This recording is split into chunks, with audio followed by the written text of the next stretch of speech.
നമുക്ക് അള്ളാഹു തന്ന നിഅമത്തുകള് അത് നമ്മളെ ജീവിതത്തിൽ എണ്ണിയാൽ ഒടുക്കം കിട്ടൂല.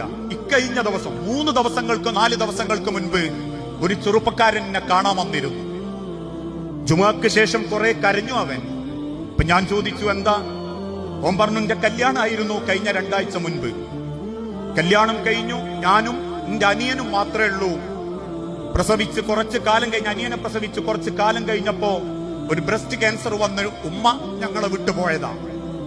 പിന്നെ ഉപ്പയും അമ്മായിമാരും ഒക്കെ ഞങ്ങളെ നോക്കി. ഏകദേശം കൊറോണ കഴിഞ്ഞൊരു കൊല്ലത്തിന്റെ ഇടക്ക് വാപ്പയും പോയി. എന്റെ കല്യാണമായിരുന്നു 2 ആഴ്ച മുൻപ്.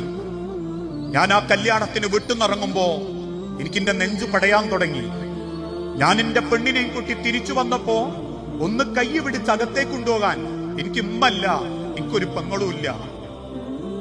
അവസാനം വീട്ടിക്ക് വന്നവരൊക്കെ സലാം യാത്ര പറഞ്ഞു പോയപ്പോ ഇന്നേക്ക് 2 ആഴ്ചയായി. ഒരാഴ്ച കുടുംബക്കാരൊക്കെ വീട്ടിൽ നിന്നു. ഇപ്പൊ ഞാനും എന്റെ അനിയനും എന്റെ പെണ്ണുമാ മാത്രമുള്ളത്. പക്ഷെ എനിക്ക് എന്റെ വീട് ഇത്രത്തോളം വേദന നൽകുന്ന ഒരു സ്ഥലമായി മാറുന്നത് ഞാൻ ഇപ്പോഴാ അറിയുന്നത്. പ്രിയപ്പെട്ടവരെ, നമ്മളെ വാപ്പയുമ്മയും ഒക്കെ ഒരു വലിയ നിഅമത്താ.